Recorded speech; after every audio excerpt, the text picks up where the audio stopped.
Hi there. This is Will Arnett, host of the Will Arnett Fun Zone podcast. Hang on, Will. This week, what? We've talked about this, man. We've been over this like so many times. Okay. But we are doing it though, right? We are going to do that. No, we're eventually? not. This is SmartLess. Okay.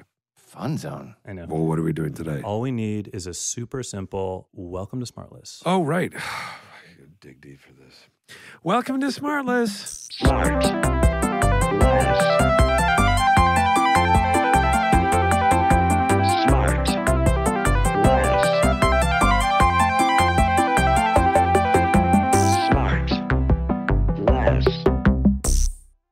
Now, listen, Jason, before we get too deep into the show, we need to talk about the crew caller. And now tell us walk us through what happened this morning. Well, I went ahead and I got showered and changed prior to our record for my golf engagement following this record. Oh, you golf?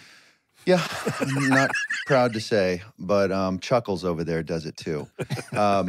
So I put on my collared shirt as you're required to do, and then it's a little chilly here in Los Angeles, so I put on a nice wrap over the top of it, a nice cashmere wrap, and the collar on that crew neck was a little tight, so it took the collar of my undershirt there and pushed it up, and then Will was hurting me, calling it a mock turtleneck. So that sweater's gone. I'm going to go to a V-neck. And Will said, we were talking about money for producing the podcast, and Will said, what's the budget for mock turtlenecks for Jason for coming out of the budget?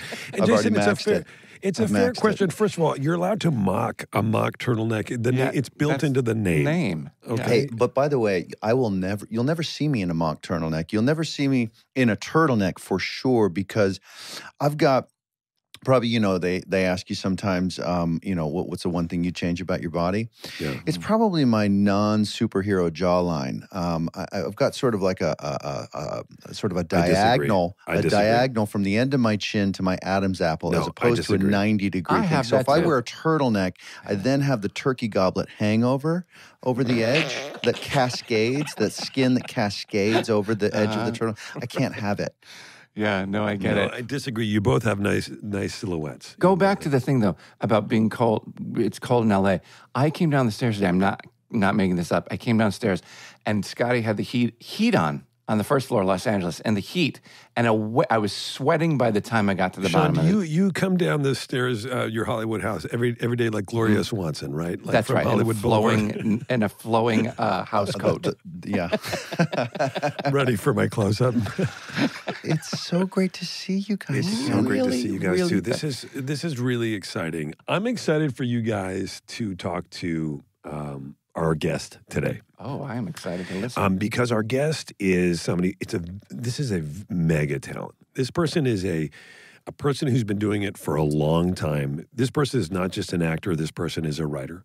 This person is a skilled musician who started playing violin at the age of 3. What? They can play the piano, accordion, trombone, guitar, harmonica, and has written and improvised music a lot in a show that they've done now for many, many years. This person received an honorary doctorate from performing arts from Merrimack College. This person, was active at Williamstown Theater Festival back in the day. This person has gone on to a huge career in television, in I guess the longest-running TV comedy of all time. This person has slow down here. I want to do some guesses here. Well, this is my guess, and it makes sense because this is my friend, and I'm so happy to have my friend. And I want you guys to start trying to guess. This person has done lots of movies. This person was in the Lego movie with me. This is Charlie Day. Running comedy. The Lego movie 2. Yeah. Pacific Rim. Longest running Horrible Bosses, and its sequel. Well, it's got to be Chuck Day. It's Chuck Day. Thank God. All right. You're scraping the bottom of the barrel now, boys. No, Time to wrap the show up. So, Chuck, what about, this is, now, I think the reason you've taken so long to book on this is your schedule. It took a real long time for someone to ask me. I think can't that's what believe it was. Rob McElhaney beat you onto this show. Oh, that's what does that nonsense. say about us? Here's my favorite part, is that Bateman and Chuck Day have been friends for many years. They've done a few movies together, and I was so happy to steal Charlie as my guest from under Bateman, just to really I put would it. have had him on too. I know. I think maybe you did ask me. Yeah, definitely. And then you were saying, yeah, gosh, I don't know. We're starting a podcast. And I think you gave me a little bit of a runaround. And I don't like to pressure people. I know you were looking to get paid quite a bit of money for today's spot. I was waiting for you guys to make money so I could start making money, which is cool because Will cut me a great check for this. I had to send him over cash, a guy with a rucksack full of cash. Yeah, and that's a pay cut for me, guys. So Because you're not doing that well, right? That show is not paying you.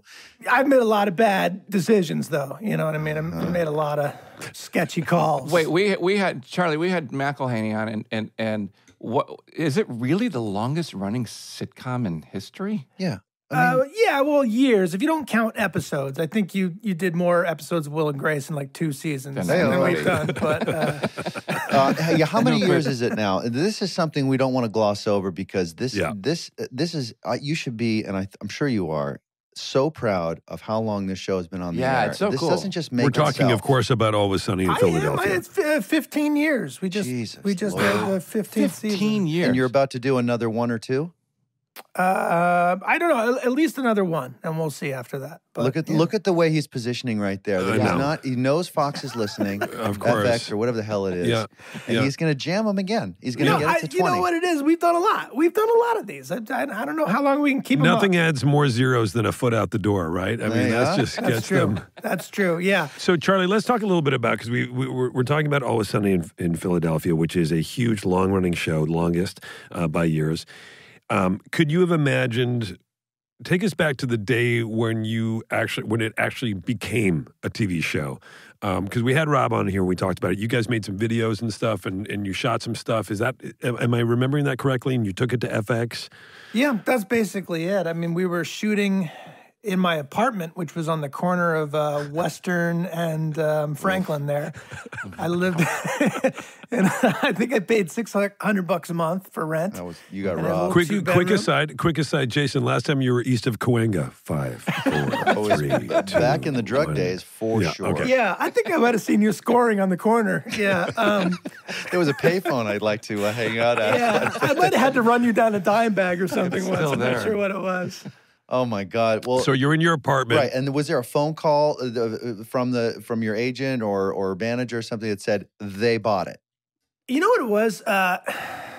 So we had shot this thing and it was like pretty good, but we knew we'd sort of not hit the nail on the head. And we had nothing really going on, so we redid the whole thing. I mean, we were doing it so cheaply. We were holding the cameras. We had a little boom. It was real low rent. And our second go around was pretty funny. We thought, there's something here.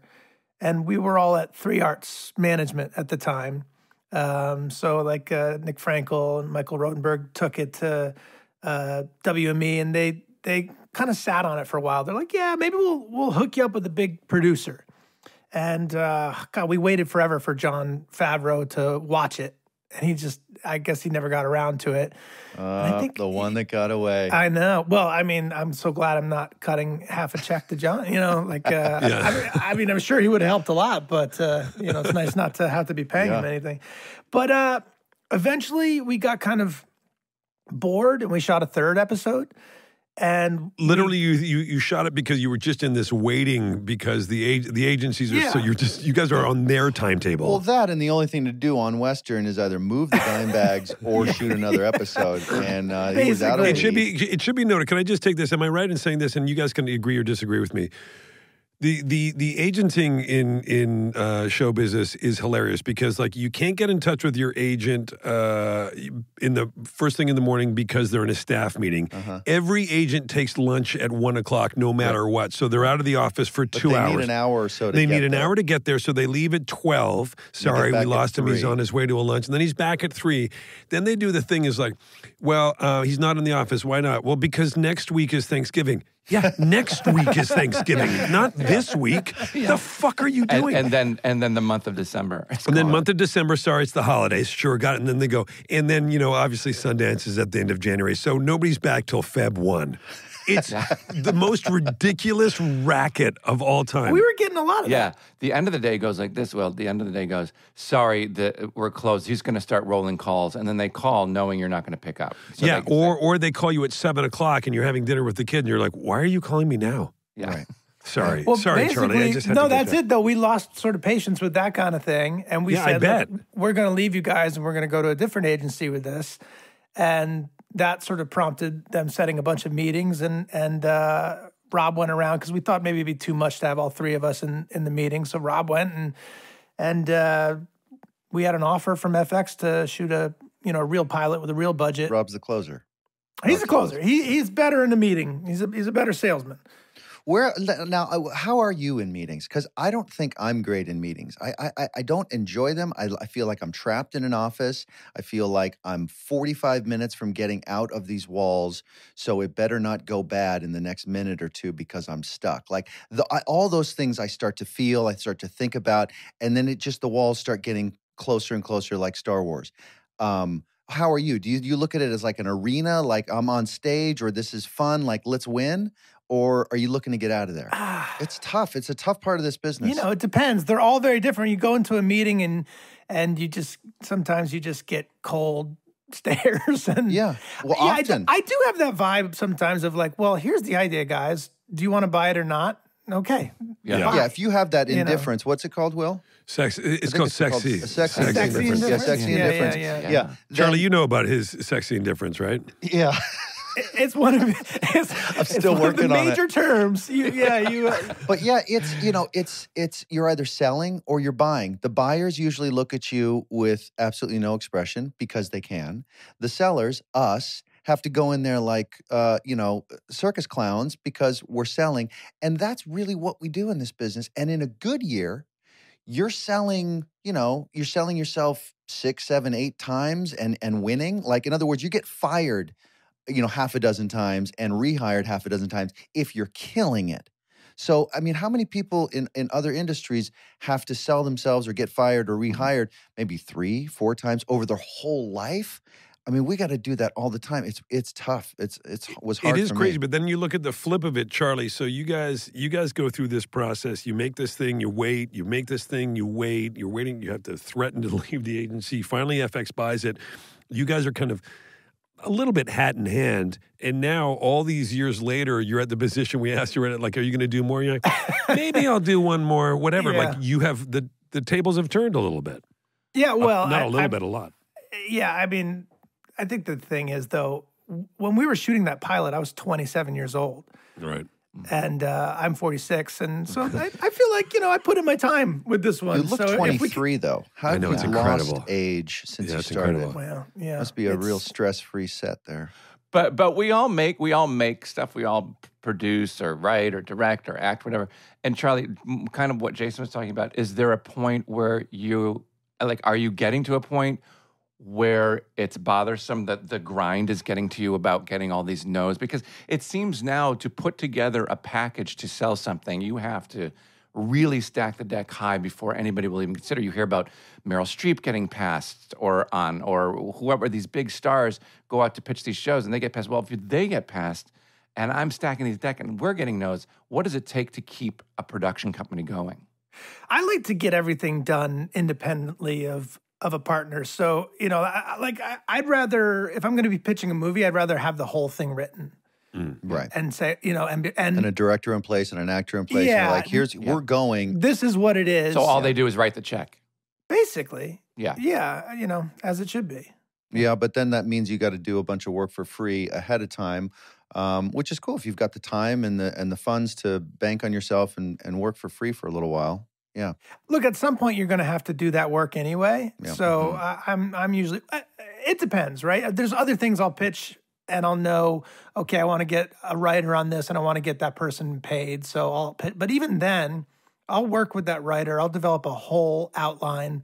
So that movie is basically ready to go, and I'll attach a few people to the movie, and then I'll go in and be like, here it is. This is what it is. Here's who's acting in it. Here's the director. Now please pay this guy. And Will to and write Sean, it. you got to understand, this guy he's so fast and he's so good. He wrote Horrible Bosses 2 on a 5-hour plane ride from New York to Los Angeles. I'm not exaggerating. He did a complete rewrite, page 1 rewrite on it, and we used most of it. And Wow. Out of deference to our writers that wrote the draft before, I'm exaggerating a little bit, but Charlie That's deserves incredible. a great deal of credit for that. Well, I appreciate that. I don't want to take credit away from the guys You who don't even wound remember up their doing names. them. What an asshole. No, I mean, he's fast, but he is a prick. I'm fast with writing. I'm real slow with names. And we will be right back. Hey, guess what, guys? Support is from Butcher Box this week, and meal prepping is difficult. But Butcher Box, they make it easy. Will? Well, because Butcher Box is a subscription service that takes the guesswork out of finding high-quality meats. You know what I'm saying? They source their meat from partners with the highest standards for quality. No more searching the grocery store for 100% grass-fed beef, free-range organic chicken, wild-caught seafood, and more. No, because their sourcing decisions are made holistically. You heard? Keeping the farmer, the planet, the animal, and your family in mind. Here's what I love. I love. Oh, hey, Sean. I love the Hi, charcuterie. Sean. We didn't even see No, I'm that. right over here. The charcuterie variety pack, because when people come over, I don't want to find, crackers and this and that. It's done for you. Like all the meats are there. It's the best thing in the world. Meats, the cheeses, the crackers, it's all there. Yeah. I love it. And you know what? Every month, listener, Butcher Box ships a curated selection of high quality meat right to your home. What could be better? It's free shipping for the continental U.S. Yeah. Each box contains between 8 to 14 pounds of meat, depending on the box you choose, of course. It's enough for 24 individual meals, Will. Got that right. This is your chance to never have to shop for ground beef again. That's right. Butcher Box is giving new members free ground beef Get for excited life. about it, Sean. Jesus. And right now, our listener will receive ground beef for life plus $10 off. Just sign up at butcherbox.com/smartless and get 2 pounds of ground beef free in every order for the life of your membership plus $10 off your first box. So why don't you log on to butcherbox.com/smartless for Lord's sake and claim this deal. This episode of SmartLess is brought to you in part by Liquid IV. Listen, I've got a goal I can't accomplish, and it's hydration. I mean, it's never something you're going to get enough of, and Liquid IV helps you with that never attainable goal of perfect hydration.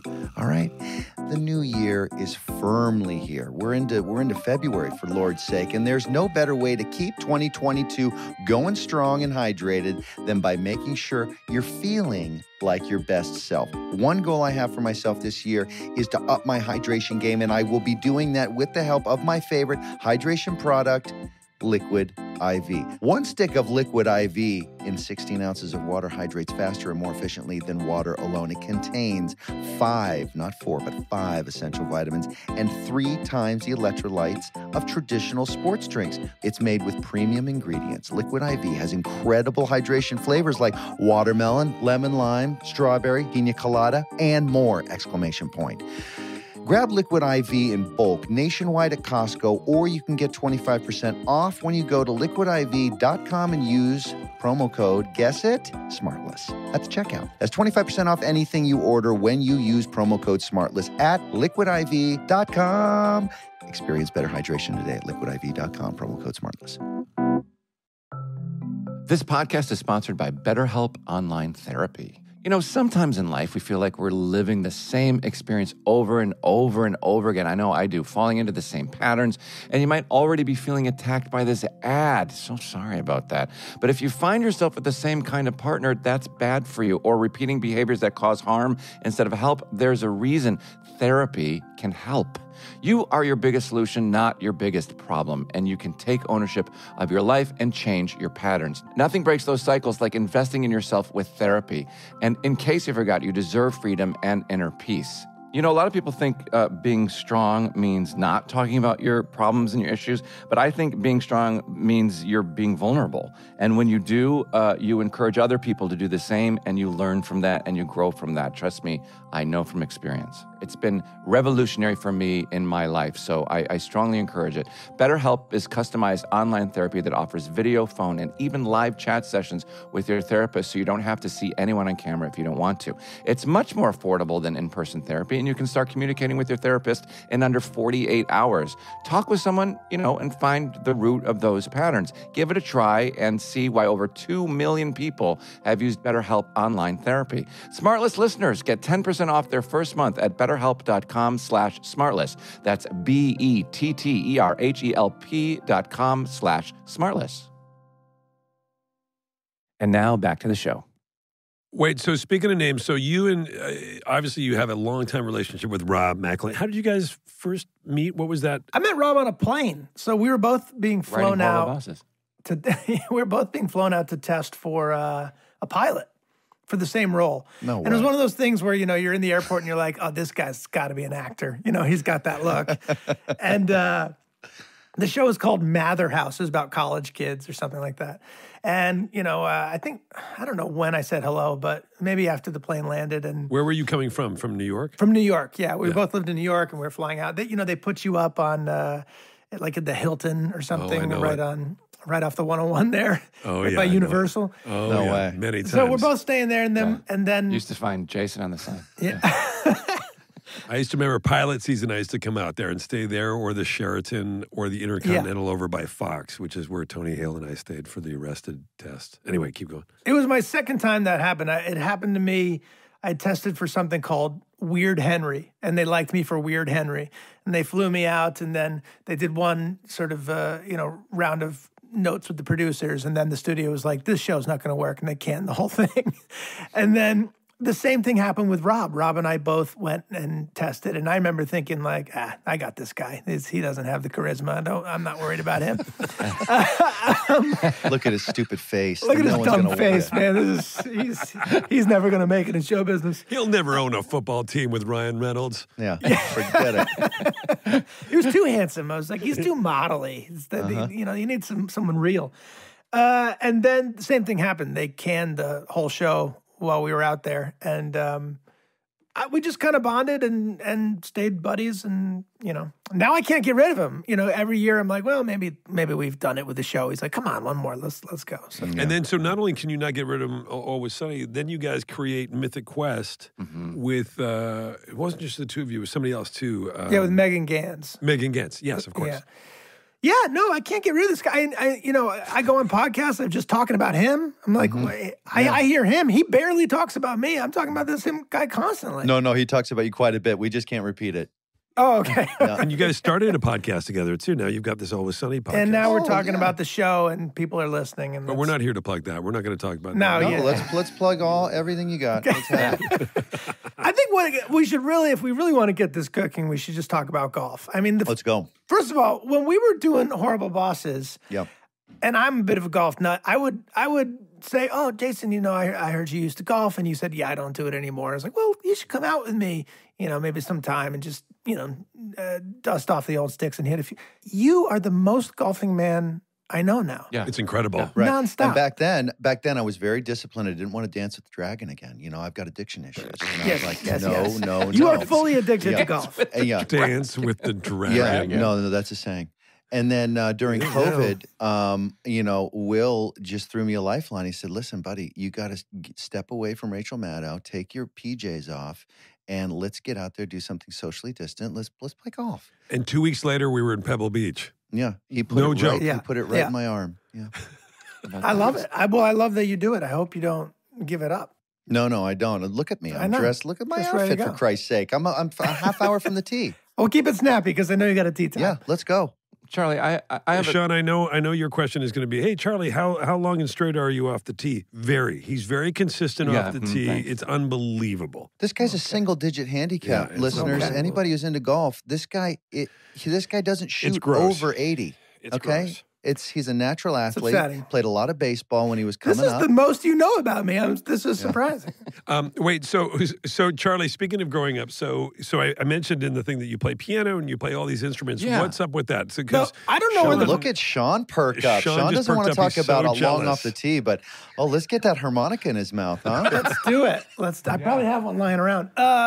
I don't know where the violin thing came. Like I was. There Oh, you play go, that. buddy. You have that ready to go? Yeah. Anytime there's a bad joke. Hey, where's that keyboard we were going to introduce I know we're this gonna year, do it. Sean? Yeah. We're gonna. I know. I'm too lazy to lift this up and go in there because I got to hook it all up. No, but you wait, got Charlie, time to do you grab the still slide thing. do you still play violin? Do you still play these instruments? Do you No, do I that? never played the violin. That's one of So those. that was not true. No, I think I played the violin from like 3 to 3 in 1 month. You know, where my parents were like, "Well, this is too Wikipedia young." is very accurate. Yeah. Is there an instrument that you excel at or that you stick with? Keep it clean. I don't excel at any of them, but I can play a little piano and a little guitar, and Well, that's you know, great. I can write like a goofy song that we put on Sunny. But Was that something that your parents like encouraged? Like, did you take piano lessons and guitar lessons? Yes, and all that kind of I stuff? took piano lessons maybe till I was 10, and then I switched to the trombone. I used to have a little sweatshirt because I was in the school band that said Charlie Trombone, so that Yeah. like became my nickname. You know what the problem for too with the long. trombone is? If you leave it in the rain, it gets rusty. You know, Hey, Will, I said it's true. about It's keep true. If you leave it in the clean, rain, there's Clean it kids up, into pal. this. Clean well, it you up, keep it will clean. you? You get some kind of brass cleaner or something like Oh, that. You boy. keep it. Charlie, when you write and produce or direct or whatever you do you think about music when you're doing it, or is Yeah. it an afterthought? It's a big part of how I write something. I'll be just listening to, you know, a style of music, and I'll have an Depeche idea. Mode. Yeah, I'll be listening to Depeche Mode, and I'll be thinking, I got to do a movie with Bateman where he, you know, wears eyeshadow and trench coats. Yeah. Yeah. You should see me. I got great goth skills. Yeah.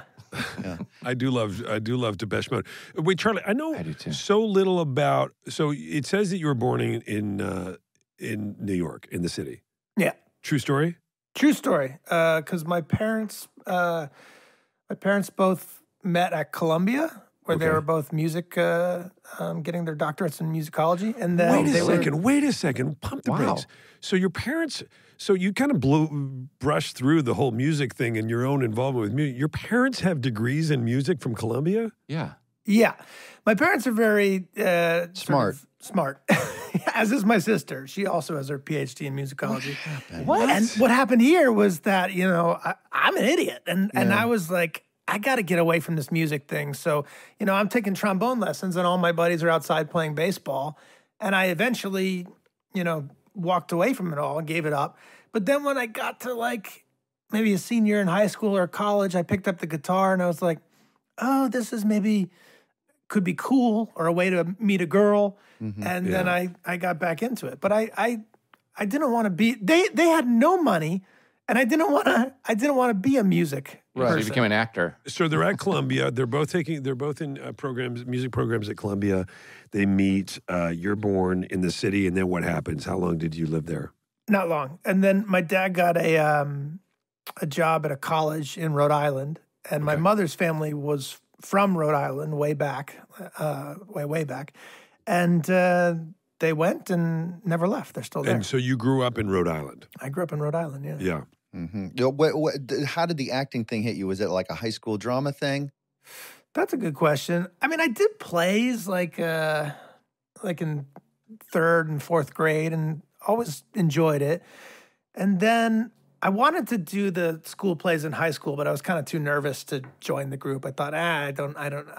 But with the musical background, wouldn't you think that you could combine the plays and the music and do Sean, what do we call that? The theater that's got. There's a music-based theater There's a out there. music- I'm yeah, not there quite must sure. I be. don't think there's a term for Sean, it yet. is but there a What would be an example of something that you might do in 5, musical 6, theater? 7, Go. 8? Ba-na-na-na-na.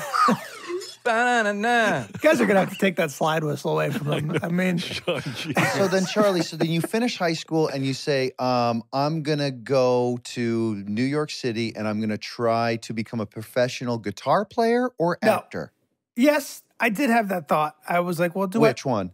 I didn't know. I was like, maybe I want to write music, or maybe I want to do But you knew acting. your future wasn't in Rhode Island. It was probably in Manhattan. Yeah. Well, first I went to college, Jason. Where was that? Wait, hang on. What's college? Yeah, C-O-L-L-E-G. it's a school after the studio school. Voluntary additional school? I don't understand it.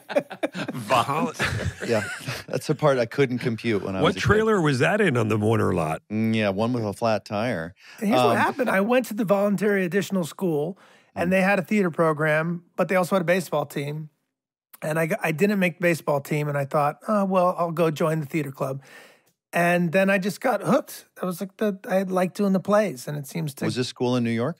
This school was in northern Massachusetts called Merrimack College, and you could get in if you had a pulse.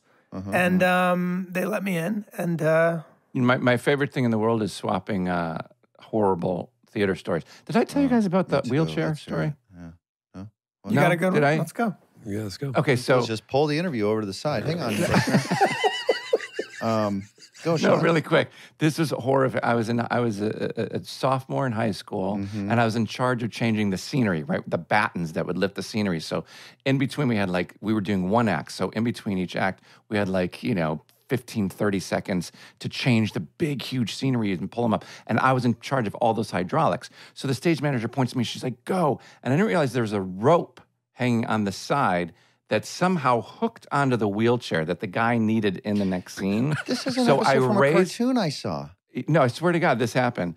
And I raised it, and the hook pulled the wheelchair up. So the curtain goes up, and the wheelchair is just swinging, hanging in midair. Oh, shit. And the guy's first line was, something like, I don't know if I'll ever walk again. But he had to, it was awful. Oh, golly. That's my Back to horrible theater SmartLess. Hey, Charlie. So you're up there. So you come down out of the junior college and you come to New York City, and you don't just knock on a door and say, "I'm here. I'd like to be an actor." What do you look in the paper for auditions or an agent, or what was your first step? Yeah, I did all that crap. You get the Village Voice, and you're looking through all those things. I had a really lucky break when I was in college. There was a guy named John Foosman, and he was like one of those guys who was like 35 and in college. And just hanging out just outside the school grounds, basically, looking through the fence. Yeah. Yeah. And he had tipped me off to a place called the Williamstown Theater Festival. Sure. And I went there to sort of, empty garbage cans and maybe say one line in a play and just intern. Mm. And they had like a program where you could audition and be part of a non-equity group. And after my first summer there, I was still in college. The next year I auditioned and I got to be part of that group. And a bunch of agents go up there, right? That's a good showcase. Yeah. After my third year there, I got an agent. But Sean, did you ever do that? I'd love to do Williamstown. Did you ever do that? I would love to. No, but I would love to. But Charlie, I was going to ask you. Like there's when we were all young, all four of us and other people like us that are actors, there was a definite path to what you wanted, right? You got your headshots, and then you had your resume on the back, and then you would submit them to agents, and then agents was. But now it seems so different. Do you have friends? Like, does your sister have friends and be like, "Hey, Charlie, can you help my friend out? They want to get into the biz and they need advice." I mean, do you ever get people coming to you, and what would that advice be now for kids rather than when we were growing up? Weirdly, I don't get too much of that. I don't know if I don't give off a vibe of that I'll help, or I'm not sure why, but... Yeah. Do you feel... No, but let me rephrase that. Do you feel shitty about yourself that nobody wants acting tips from you? Or career advice. Yeah. I had that, Sean, when I was a kid, this is a true story, when I was living in New York, and I didn't know anybody in New York, and somehow my mom knew through somebody from like Winnipeg, knew the actor Len Cariou. Do you know that guy? Do you remember Sure. Len Cariou? And so somehow she's like, you should call him. And I was like, okay. So I called him, poor guy, because now I sort of 30 years later, I get that flip, which is like, he's like, hey, what can I do for you? I'm like, well, I'm just in New York and I'm going to theater school. And like, okay. I'm ready to be successful. Yeah. So, and like, I get now that position. I even felt it at the time where he's like, I don't know what you want me to do for you, buddy, but, I'm worried about my own day-to-day over here. Right. And so you do get those calls sometimes from friends of friends, and they go, hey, our kid is 18 and he's moving to New York, and can you call him and give him give them some advice, and there's really nothing you can say to anybody. I actually like it. I actually Do don't you? mind it. Yeah, it's all about timing, but yeah, I actually What like, do you tell people? You know, because getting an agent, like you do have to get into kind of a showcase situation. It's whether just it be at really an tough acting for school or everybody. something. I think you have to create your own path. You know, gone are the days of relying and waiting on phone calls and agents Yeah. and all that to do it for you. You have to pick up a camera, you have to write the thing, direct the thing, act the thing, put it on YouTube, all that kind of stuff, and Instagram. And so that's how, because every Instagram star wants to be an actor, and every actor wants to be like have the most Well, followers. Charlie, you guys were kind of like the first people to really do that in a way that has been not just successful, but also had longevity.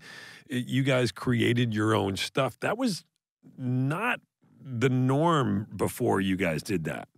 No, that's true. Yeah. Although, you know, in some ways, doesn't everybody do that? Like somebody. I guess the like, Lonely Island guys did that too. Yeah. Like, Well, but they were already part of an infrastructure there at Saturday Night Live. No, right? no. Before those guys made videos and stuff. When they did, This is they Andy did, Samberg. Andy and Akiva and Yorm did. Really? Yeah, they made some videos on Lonely Island. Then they made a pilot called Awesome Town that Phil Lord and Chris Miller produced.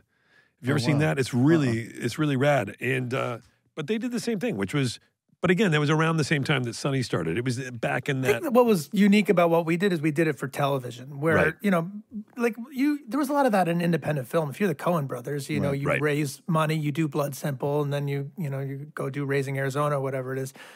And I guess we just took that model to television, and we said, well, we'll do the first one real cheap and down and dirty, and then hopefully someone gives us money to do this more legitimately. But going back to your question before, I often do promote Williamstown, which for me was like a showcase situation. Or if you're really serious about acting, go to grad school, which I wish I'd done. But because that place was not only boot camp for acting, it was boot camp for you better show up and shine.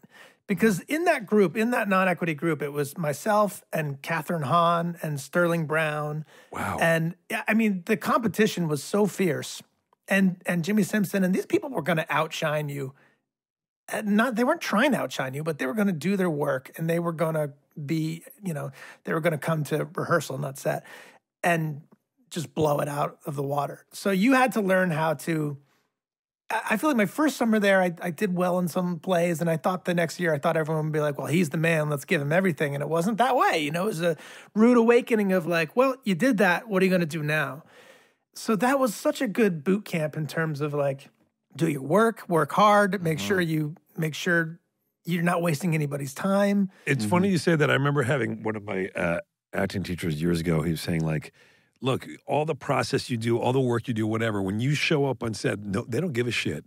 You got to deliver in the moment, and that's it. And that was the only sort of piece of advice that I've ever given young people, which is just like, you gotta be on top of your shit. You gotta know your shit, like you said. You gotta be ready to deliver in the moment, because that's what matters.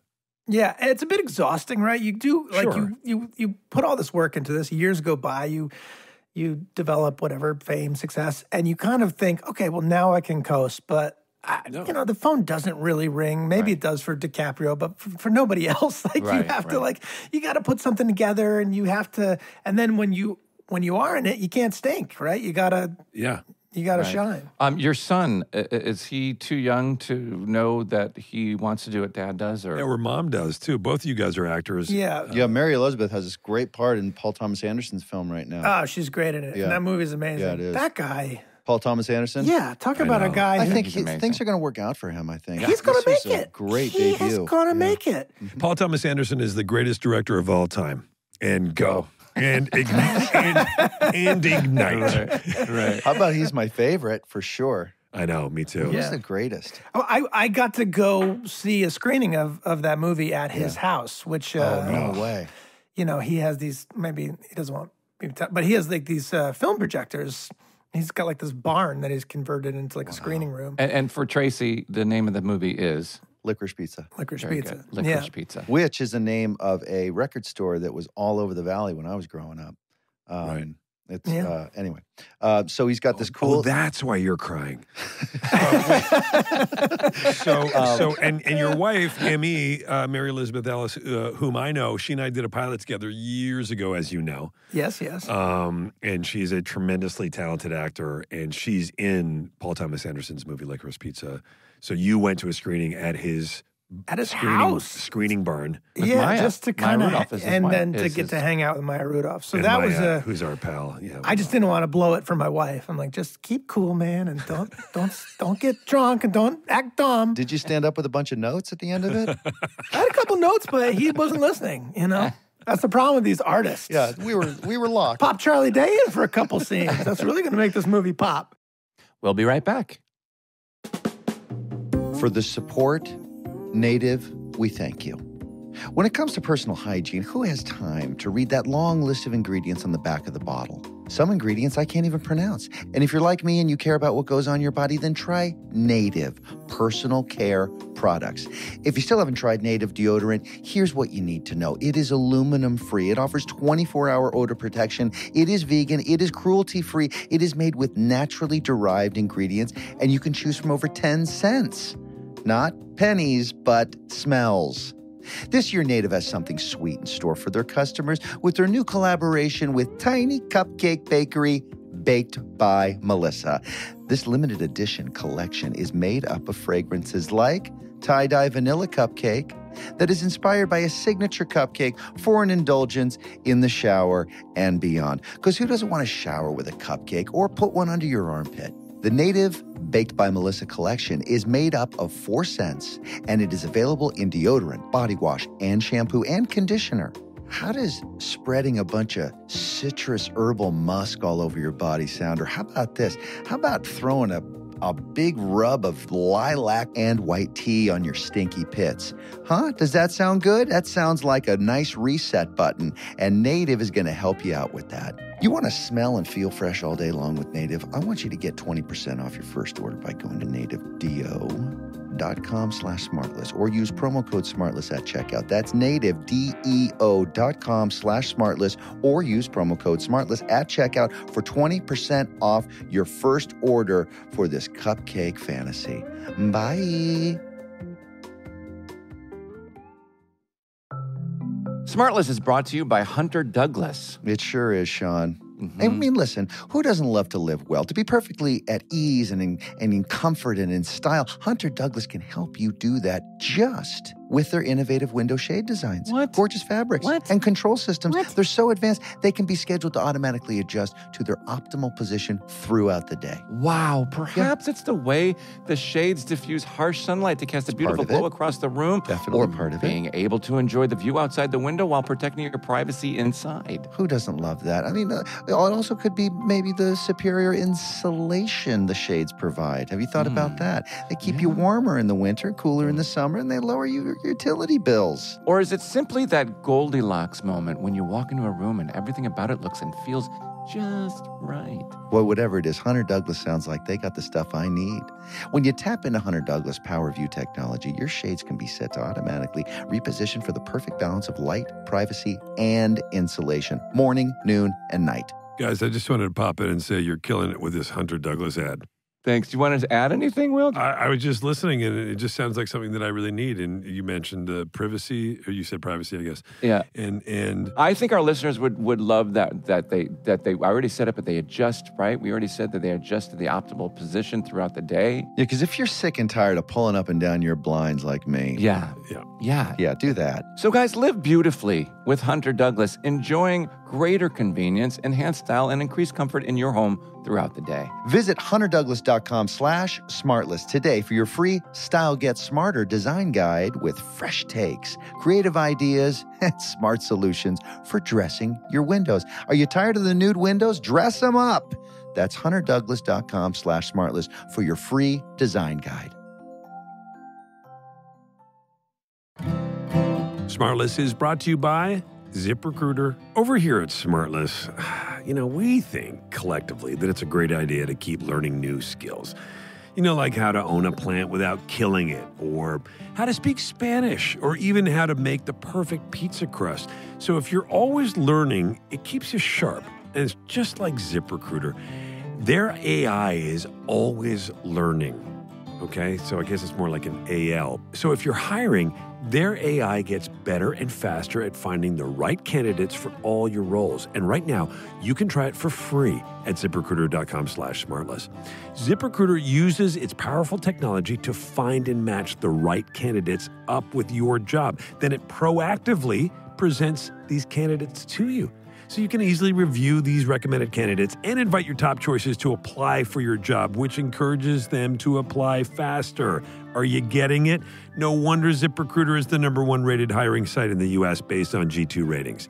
And now, you can try ZipRecruiter for free at this exclusive web address, ZipRecruiter.com/smartless. That's ZipRecruiter.com/SMARTLESS. ZipRecruiter, the smartest way to hire. All right, back to the show. Now, listen, Charlie, do you, for your new podcast, which is I think it's becoming really popular, isn't it? Yes, do you it guys is. have guests on, or is it just you three chatting? Right now, it's just us chatting. I mean, Yeah. that kind of caught us off guard, you know. This was my gripe with McElhenney. About 2 years ago, I was like, we should do a Sunny podcast. We should just talk about the show. The fans will probably want to hear that. And he's like, everybody's doing podcasts, you know, like, we're too late. Then this year, he shows up. He goes, you know what we should do? A Sunny podcast. Oh, boy. I'm like, this motherfucker. I'm like, Yeah, I know this guy. but here's the difference, and here's why I've benefited so greatly from a partnership with Rob. When I said it, it was just gobbledygook talk.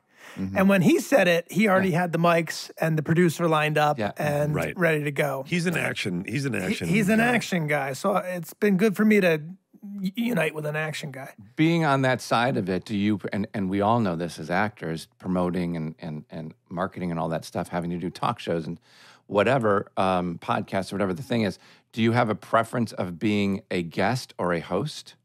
Well, I guess we're not really hosting anyone, so I don't know. I don't know. If Yeah, I we're mean, hosting you're yet. kind of hosting a podcast, but yeah. We're really just kind of shooting the shit. Shoot. Okay. Well, like People us. seem to want to listen Just to like it. this. But I think that one of the things, we're all talking about the same thing. We obviously have, there are a lot of similarities, which is you talk about we create our own weather, we do our own thing, and we do a lot of different things. You're doing the podcast, you do your show, you've got this new movie on Amazon, that was a sexy segue. That was a good segue. Yeah. So I did a rom-com finally. So you did a someone rom-com. Yeah, Saw like- me as Rom. So talk a little bit about, because I want to get into, you do a lot of different stuff, and you've got a lot of different gears, which is commendable. And you're obviously, you're a talented guy. So you go and you do a rom-com. Were you just like, yeah, fuck it, I could do a rom-com? I was always dying to do a rom-com because I actually really enjoy them. And I sort of wanted to have my, Tom Hanks moment or Billy Crystal or whatever. And Was there a sex scene? no, there's, Is there a kiss? Hey, cool it. hey, take No, it no, I easy, wanna know- man. What are you imagining? Jason, what are you imagining? Talk to what you're imagining. Well, because some people can go their whole careers or a large portion of it without ever doing a sex scene. And then all of a sudden, the day shows up and it's like, oh my God, I've been in this business 30 years and I've never had to like fake lovemaking. Did you have to do that? No, that's a good question. No, Have you ever had to do that? Yeah, I have a very graphic one on It's Always Sunny where we did a ski episode and we were making sort of fun of like 80s ski movies and over the top sex scenes. So, How'd that go? How'd it It go? was fine, you don't have to ask him in a whisper, Will. No, I'm Yeah. just saying, walk us through it. Yeah, well, talk slow.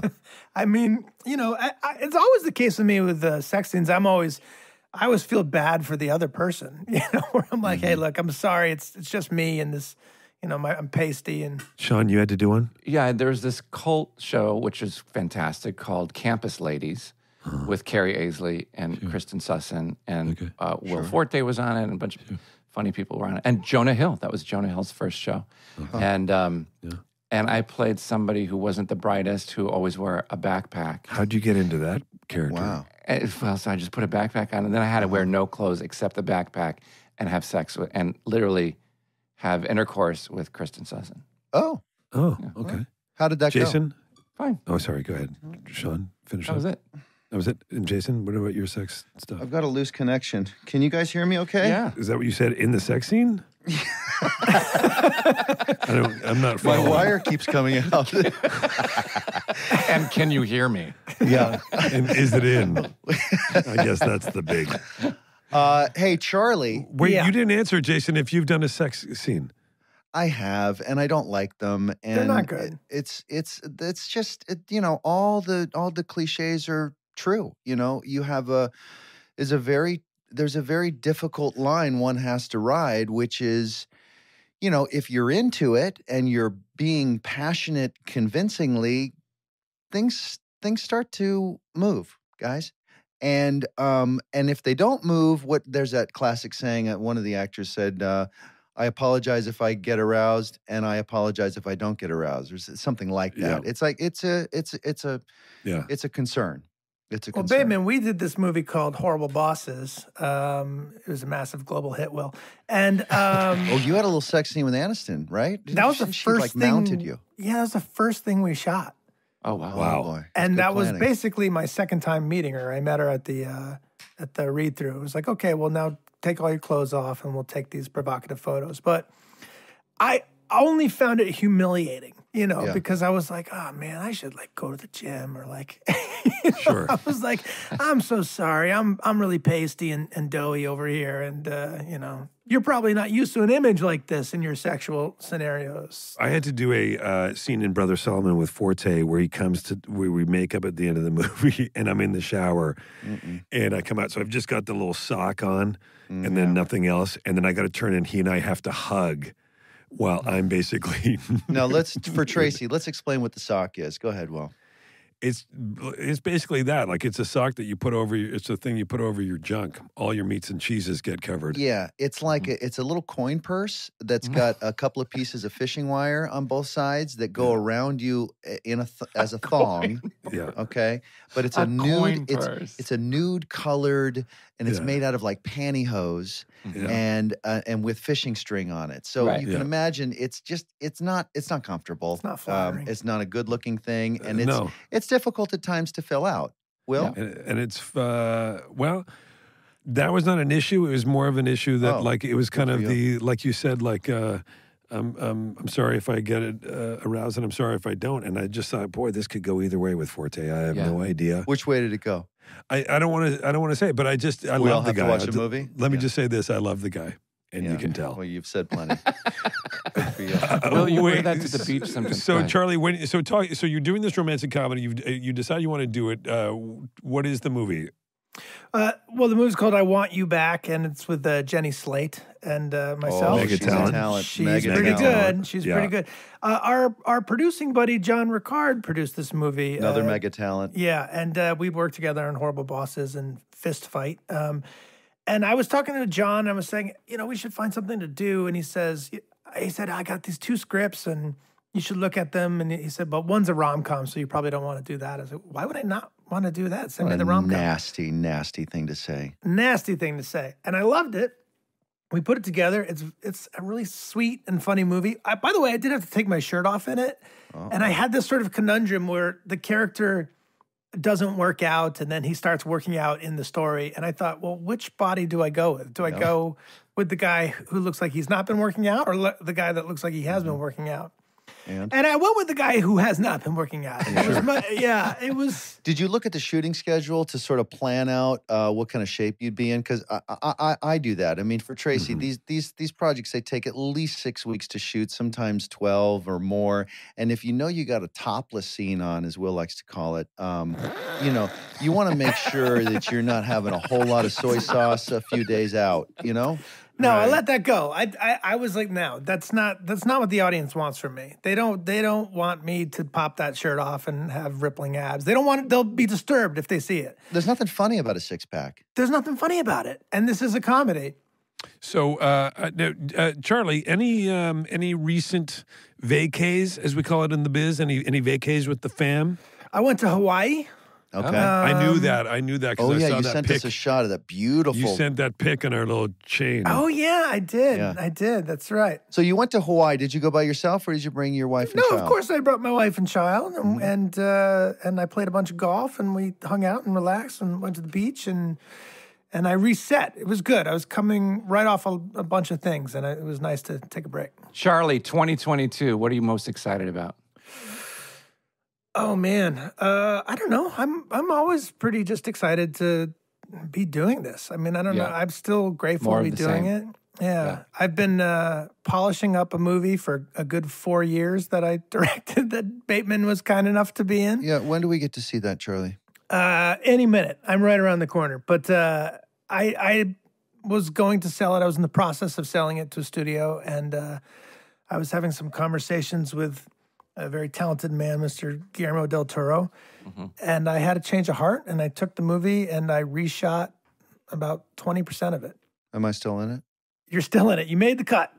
That's been a maddening, long experience, but I'm really happy with the movie. So hopefully I'll get it out to the world this year. I'm excited about that. I'm excited about this rom-com. I'm excited about maybe getting some golf in with the boys here, you know? That's good. And Horrible Bosses 3, I think we can announce. Well, now why didn't we do it, you know?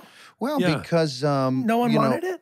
Yeah, because Horrible Bosses 2 just basically, cratered. Did it shit the bed? By Did it? today's How- standards, it's a huge hit. Oh, that's true. Yeah. It didn't Yeah. do as well as the Oh, you first. mean by pandemic standards? Yeah, that's right. by the standards of everybody staying home and not going into theaters, it did Well, great. I would like the third one because I really, really like to collect those sets. Yeah. Oh, yeah. Things do happen in 3. Maybe we just make it for a price, you know. But it did turn out people just didn't give a shit about a second one, so they're really not going to want a It's third. not really a story that needed a Hear sequel. me out. No. Horrible Bosses 3, but there are 2 new, Sean, right? 2 Yeah, new I'm s- guys who, look, they're kind of... They just go, they're having my boss is terrible. Hey, my boss is bad too. Are you a boss or you're an employee? Exactly. But the catchphrase is, my boss is bad 3. Yeah. Same here. You know? I get it, Sean. I get it. So, Charlie, listen, you're such a talent. You're such divine. a good guy. You're such a You're a good guy. theater.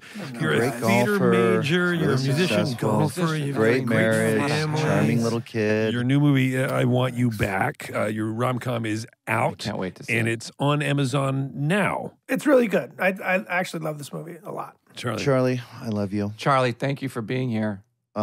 We see you on the golf course probably in the next few days. Well, you're teeing off in about, 10 yeah, minutes? this is already 6 minutes into my heart out. Yeah. He's, Okay. he's got a heart out. That shows how much he loves you. He never does this if he's got a heart out for golf, I as you know.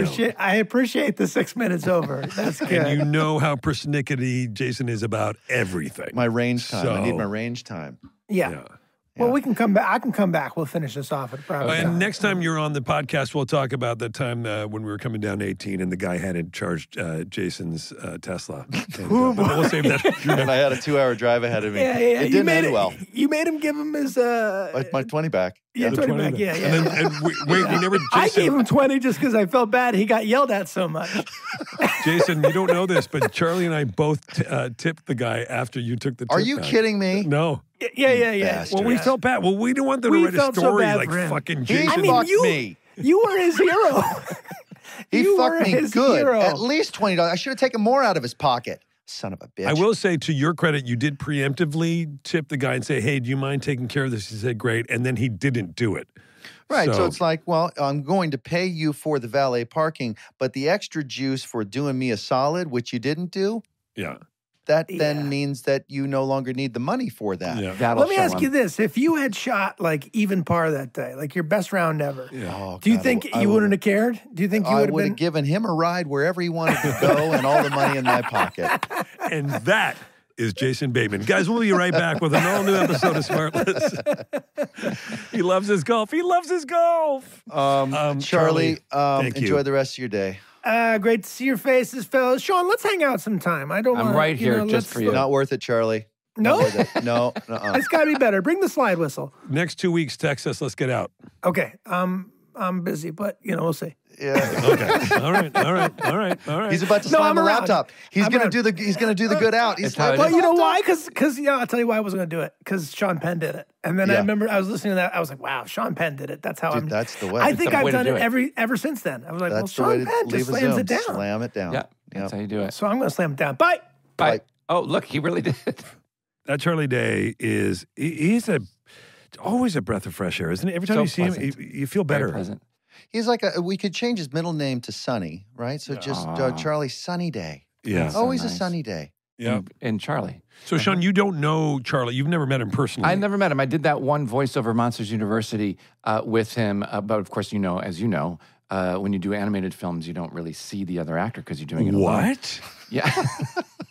So I never really met him before. Right. But I'm a huge fan. And I don't know if you've seen Monsters University, but he steals the movie. He's hilarious. Yeah, of course. First of all, if you're a fan of comedy or you're a fan of animation or you've got kids, you've seen Monsters University. It's a great movie, and he is great in it. And you are, but he is, no, it's a great movie. And he is such a. I met him the first time was through his wife, through Emmy, Mary Elizabeth Ellis, who's such a talent and so cool. And he's a super nice guy, super real. And he joked about being down to earth. He legitimately is. And then you go and then he's incredibly talented. Yeah, I love him. And prolific writer and just everything. And he's so funny. He's so naturally and you guys funny. got that. You guys both have very unique voices. Yeah. Yes. Yeah. He's got a very unique voice. I don't know if I would consider myself to, but he does. Wait, nobody ever bites my for my theater stories because Huh. Number one. So why don't we save it for a podcast no one wants to listen to? Okay. What's funny is that you don't take from that like maybe I should stop asking.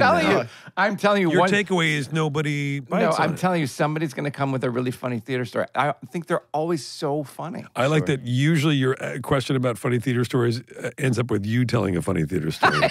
I know. It's a self setup. Jason, you missed Sean the other day. Robert and I kept pimping him out to tell funny stories for everybody at dinner. Funny theater stories. Funny theater story. And he kept getting up and telling these hilarious, they were legitimately hilarious. And he got so worked up he had to go to the hospital. I did. That's a true story.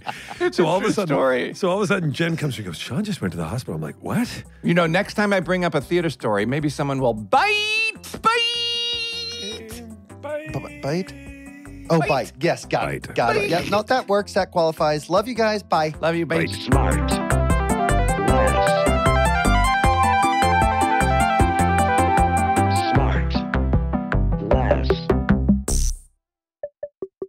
SmartLess is 100% organic and artisanally handcrafted by Rob Armjarv, Bennett Barbaco, and Michael Granteri.